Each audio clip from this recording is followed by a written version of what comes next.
Hello everyone and welcome back to the channel. This is the weekly Tottenham news review with me, Leader Dorset Spur, here to talk about all the stories making the headlines over the last 7 days. Fair bit to talk about, I guess. Couple of little bits, let's get them out of the way first off. Alfie Devine out on loan to Preston, got himself a new contract. Yang off to Portsmouth, out on loan. Another youngster brought in, sent out. Mikey Moore gets a new contract on his 18th birthday, and he's obviously off to Rangers as a loan move for him. Coming back in a year's time, hopefully get some good minutes up there. Cristian Romero has now been made captain. Good move, logical choice, makes sense really. Still no news on the leadership group. That's to come once all the window ins and outs are sorted out, according to Thomas Frank. Seems like in today's presser he was saying that Levy, Venkatesham and Jan Langer are all working very, very hard to see if they can get some players in. We're in the market for players that are improving the squad, improving the team, and they're working 24 hours a day to make that happen. Make of that what you will, believe that whether you do, I don't know. Feels a little bit too late. Apparently they've been working on deals for the last 6 weeks or so. You'd like to think that they probably have better plans in place prior to the window opening, but listen, that's another story for sure. Still no news on Eze, still no news on Savinho. God, get your teeth in, Lee. So still no news on that at the time of making this video, but hopefully those deals will get across the line. A lot of money involved in both of those deals, probably around 70 million euros each. So big money being spent there if that is to materialise. But we won't hold our breath, as they say. But yeah, a little bit of that kind of going on. It's disappointing, is it? The season starts proper tomorrow, and we still don't have backups for our striker, backup for our number 10, backup for our left wing, backup for our left defender. So yeah, it's a little bit underwhelming at the moment, and I understand that there is some protests being planned as well. So it'll be interesting to see whether there's any kind of movement tonight or tomorrow before the protests take place. That'll be very interesting to see the timing of those. But of course, I guess the big news really is defeat in the Super Cup. But and we have to say this, what a very, very good organised performance from the players for probably 80 minutes of that match. You could tell that they were getting tired. You could tell that it was getting a bit scrappy towards the end, and some fresh legs were required for sure to try to shore that up, to try to get some momentum going.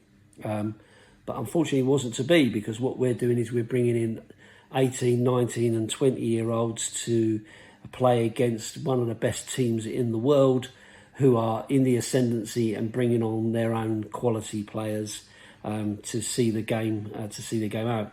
Soon as they score that first goal, you know the momentum is going to shift, and that's going to make it difficult.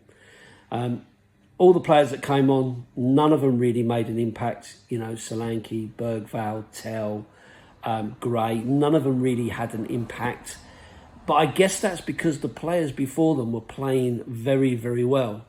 They were, having a really, really good game. So it's difficult to turn that around and make that feel like you are really having an impact coming in so late, 10 minutes towards the end of the game. Bit of a difficult one. Of course, then it goes to penalties, and I'm looking at the penalty takers. And I'm thinking, who have we actually got there that's really a penalty taker? Solanke. And then you're kind of looking across the rest of them and you're thinking, I'm not really sure.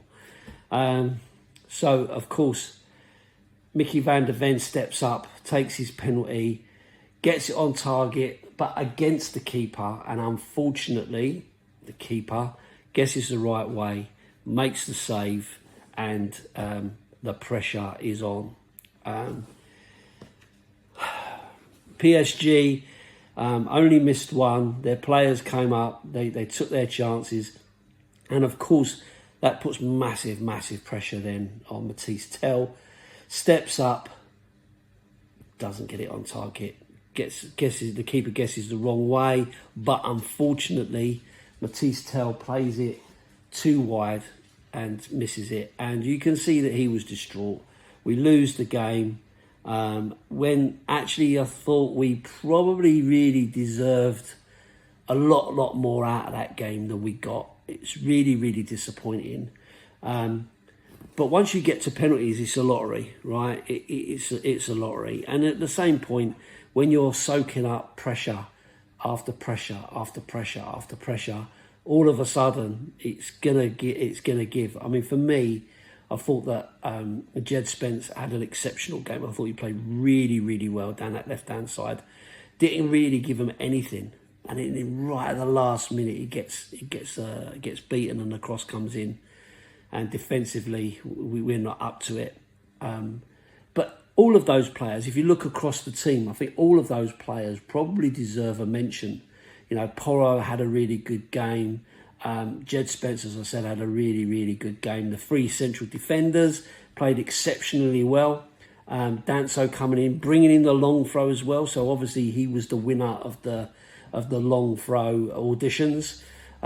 Bring something different into it. And both of our goals, let's be honest, both of our goals came from central defenders scoring from set pieces, which, you know, we've never really been a threat at that, not for a long time. But to see those opportunities go in was fantastic. And in that moment, you're thinking, you're dreaming, aren't you? You know, get another trophy before the season even starts. Now, most people will kind of just go, yeah, it's only the Super Cup. It's just a glorified friendly, blah, blah, blah. And we can all say that now. Now that we're not in it and we didn't win it, we can all say that. We can all go, well, glorified charity shield, blah, blah. But it would have been great to win that. It would have been fantastic to be able to come into the start of this season with a trophy to be shown around the pitch and kind of give us a real buoyant mood. I think a lot of credit to Thomas Frank for kind of looking at the opposition and going, okay, look, this is how we're going to play. We're going to play five at the back. We're going to be really defensive and soak up the pressure, try and hit on the break. And Kudus, I thought was fantastic. And Richarlison had probably his best game for us since he's been with us, working extremely hard to try and get anything and take that pressure off, because the majority of the game we were under attack. Defensively, though, we looked absolutely solid for 80 minutes. So really disappointing for the boys to kind of end up in that situation and then to go out on the lottery of penalties. Frustrating for sure. Of course, what that has also led to, if you take on board what's said in the from the club, is that there's been a level of racist comments aimed at Mathys Tel, which I've got to be honest, I just do not get it. I really, really do not get it. If you are a Tottenham fan, I cannot believe that you would bother to pick up your phone and send a racist message to a player of your own club. I mean, I can't understand why you would do it to anyone, let alone someone who you're supposed to support and help to achieve their maximums. But I do wonder, are these actually Tottenham supporters? Are these actually people? Is this some kind of scam? Is this some kind of bot? Is this some kind of troll thing that's going on. In my mind, I think all these people that are sending this stuff should be named and shamed. They should put them on a roll of dishonour and put it out there and say, look, this is the person who said this person said that, this person said the other. Let's shame these people, because it is absolutely unbelievable that in 2025 football players are being abused because of the colour of their skin. It just makes no sense to me whatsoever. You know, it beggars belief, and I would fully support the club banning anybody found for that sort of behaviour for life without a problem. And as I say, I think these people should be named and shamed for what they do. But you know, I don't know. It's just society, isn't it? There's just so much division in society as it is. Listen, can I just say, as a prerequisite here, this is my opinion. This doesn't necessarily mean this is the channel's opinion or Chris's opinion or anybody else associated with Chris's channel. This is my personal opinion. You don't have to agree with me. I just think that, you know, that sort of thing is absolutely abhorrent, and I wouldn't want to be around anybody who has those kind of views. In terms of Mathys Tel as a footballer, if you want to criticise his ability, get it. If you want to criticise his performance, I get it. That's what we do. We've all got opinions. We can all talk about that. But at the same time, I just do not understand that level of immaturity coming from people. So, you know, for me, it's an absolute no-no. And I wish Mathys Tel all the best. I hope that he really, really comes good. He's a 20-year-old kid coming from another country, you know, to play his trade in one of the most difficult leagues in the world, picking up sort of bit part moments in games. You know, he didn't start the game. He didn't have 80 minutes of opportunity to really show what he had. He had something like 16 minutes to come on and really make something happen when you're under massive, massive pressure and your colleagues have all been playing for 80 minutes in 30-degree heat. So, you know, and I know people will go back to how he's played previously and all the rest of it. But again, how many starts has he really had? How many full 90 minutes has he had? How many opportunities has he had? How many times has he played with the full squad in their best positions? You know, there's lots and lots to think about from that point of view. So for me, really, really disappointed with that attitude. And I think every player deserves an opportunity. And if they're not good enough, they're not good enough.